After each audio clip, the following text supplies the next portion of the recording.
Gracias por continuar con nosotros. Buenos días, doctor Junior Espinosa. ¿Cómo está todo? Buenos días, Carlos. Buenos días a la audiencia de la revista 110. Carlos, tú sabes que Colombia ha estado haciendo noticia desde hace varios meses y en estos días con mucho más fortaleza, sobre todo a partir del proceso formalizado con la FARC, el tema del referéndum, el tema también del anuncio del inicio de las conversaciones, de querer llegar a un acuerdo para disponer las armas y la construcción de la paz también con el ELN, el Ejército de Liberación Nacional, que es un movimiento guerrillero tan viejo como la FARC. Hay que tenerlo claro eso. Pero también ayer ocurrió algo interesante en Colombia con relación a la ex senadora Piedad Córdoba, que tú recordarás hace unos años había sido inhabilitada y destituida de su condición de senadora. Primero se argumentaba que habían encontrado informaciones que la vinculaban a la FARC en los ordenadores de Raúl Reyes, no sé si se recuerda Raúl ese Reyes. episodio. Posteriormente, otras acusaciones relativas a la aportación que hizo supuestamente de 25 millones de pesos colombianos a favor de un candidato liberal a la Cámara de Representantes, concretamente de Antonio Montenegro. Todo esto fueron elementos que tomó la Procuraduría General de Colombia para inhabilitar, primero destituir de su condición de senadora a Piedad y segundo inhabilitarla por 14 años para ocupar un puesto de elección popular. Pues finalmente, producto de recursos que había incoado la ex senadora al Consejo de Estado de Colombia, ayer se anularon las decisiones que la inhabilitaban. Y ya finalmente, después de valorar el recurso, de ver las pruebas, esta instancia o este tribunal concluyó en que la decisión que tomó la Procuraduría General de Colombia se basó más en conjeturas y en especulaciones que en pruebas concretas. Situación esta que dio lugar a que le sean restituidos sus derechos fundamentales de elegir, bueno, a ser elegida a puesto público. Así que ya a partir de lo adelante y para las próximas elecciones, la senadora Piedad Córdoba podrá optar nuevamente por un puesto público.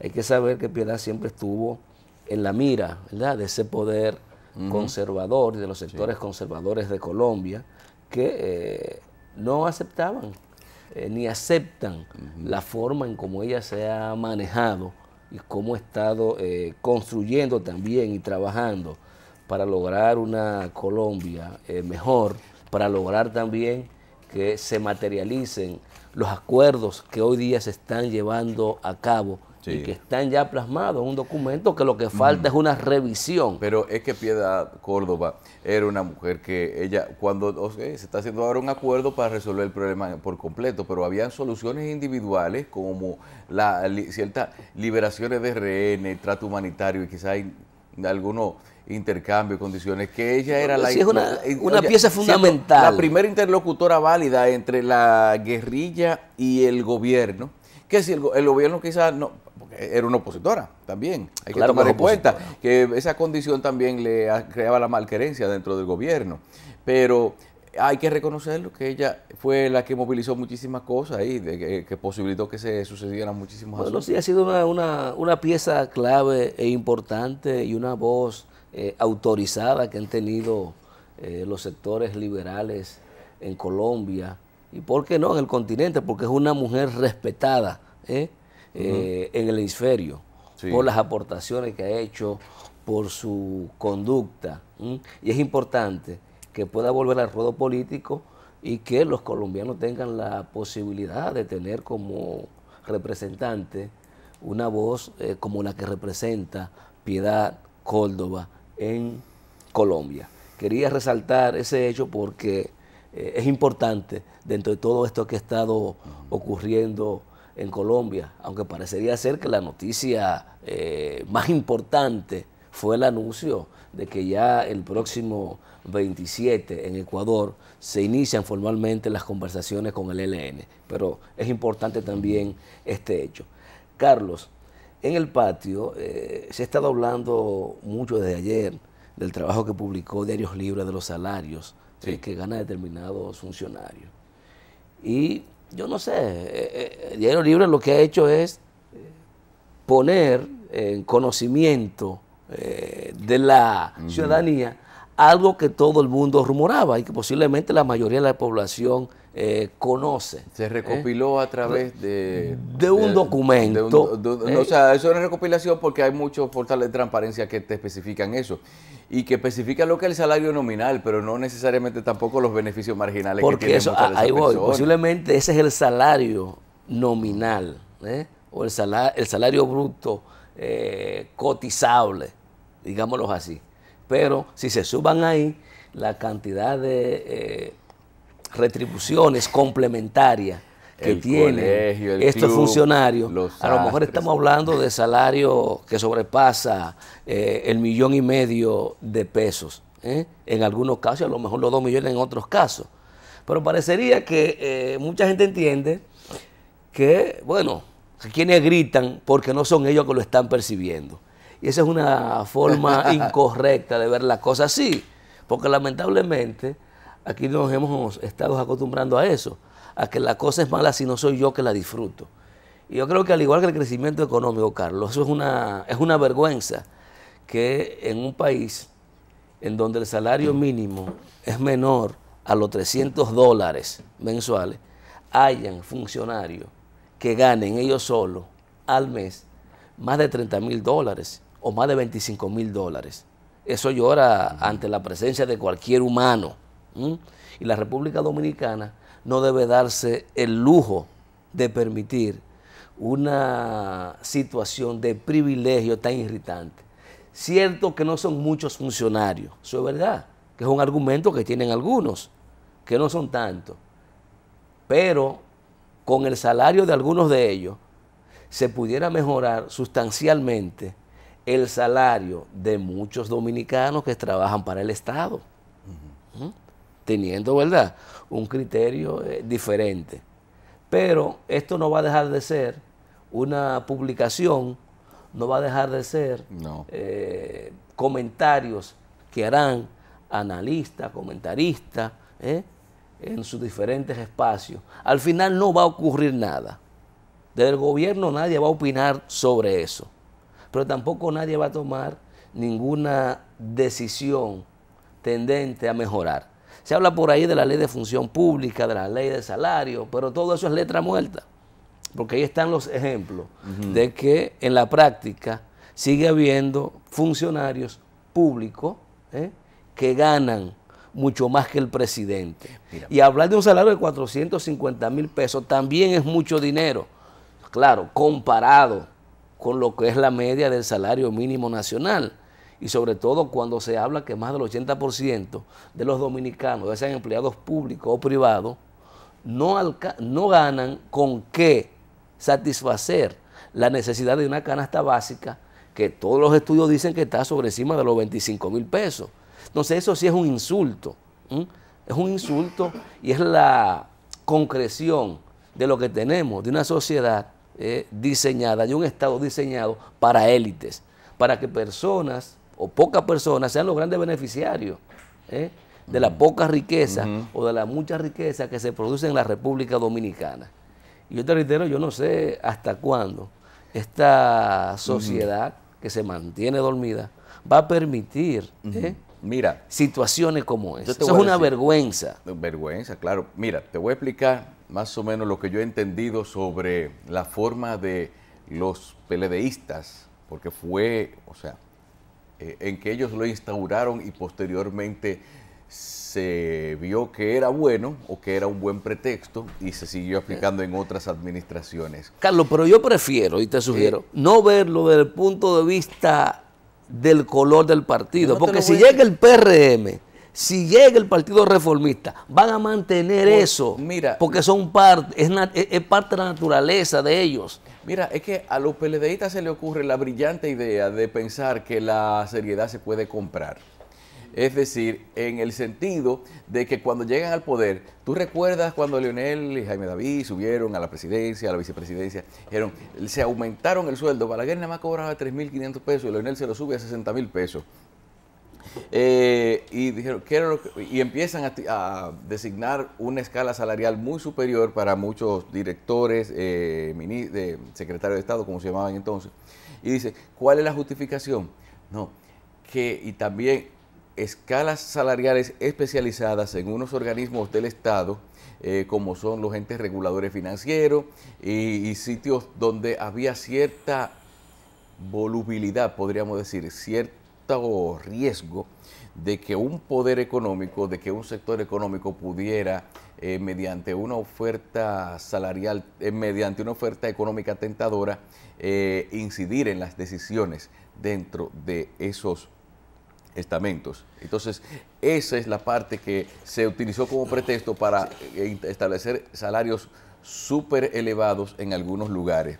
Bueno, que simplemente, pero yo entiendo que el que es serio como quiera, no se le paga para ser serio. Además, que yo entiendo también que oye, tú sabes lo que es de que pagarle más a una gente de que para que no se deje sobornar y como quiera se deja sobornar, o sea, como quiera hace su negocio, como quiera resuelve su problema. Ese es el problema grande, déjame decir. O sea, ponerle el salario alto no cumple el propósito por el cual se lo pusieron. Entonces, en vista de eso, sí pudiera hacerle una modificación. Y además, ten pendiente también, por ejemplo, en los otros poderes del Estado. No sé si tú recuerdas cuando los diputados llegaban manejando ellos mismos su carro, o cuando la situación no era como tal. Es decir, la situación es tal aquí, que aquí hay gente que me han contado, organizaciones internacionales que vienen a dar ayuda económica al país, y cuando ven la situación en la calle dicen, no, pero es que esta gente está bien. Esta gente no lo necesita. Entonces, todo a juzgar por... hay legisladores de otros países que vienen aquí y se sorprenden por los privilegios que tienen los de aquí. O sea, un asunto generalizado, una búsqueda de bienestar económico que no se corresponde con el tamaño del Estado. Pues te digo que olvidémonos ahora de los colores. Olvidémonos de los colores porque uno toma la decisión, uno establece el pretexto y el otro le sigue el ejemplo. Bueno, ellos tienen su continuidad de Estado para eso, para mantener su privilegio. Sí. Porque es una situación que irrita la sensibilidad de cualquier ciudadano. No es posible, y yo reitero, aquí es necesario que nosotros hagamos esfuerzo para redefinir nuestro pacto social, porque no es posible, señores.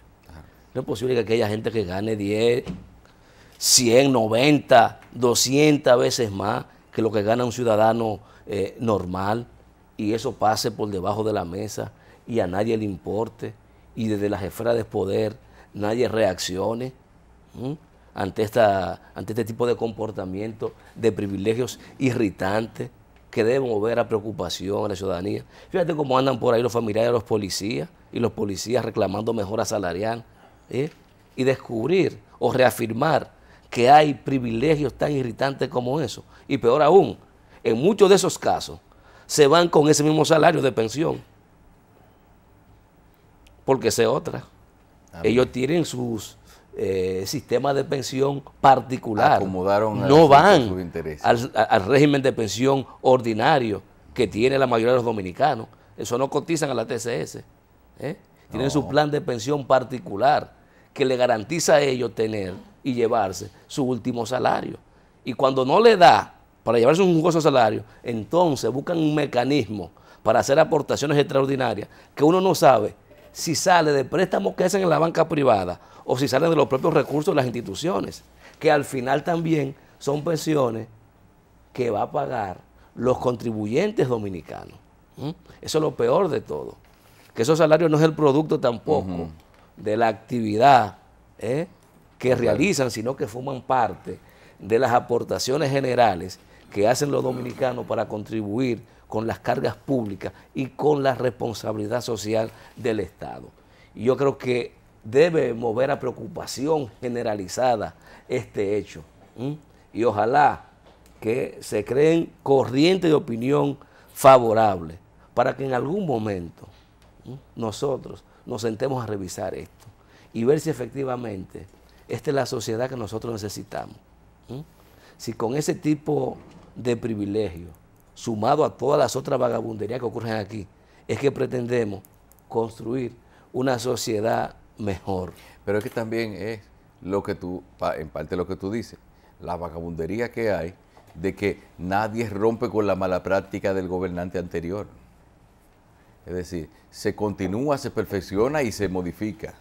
Es decir, hay muchas cosas que se instauraron que no solamente tienen que ver con manejo económico, sino con permisividad en muchos asuntos, que se quedó ya así, como te digo, como dicen ustedes, el cemento se puso duro.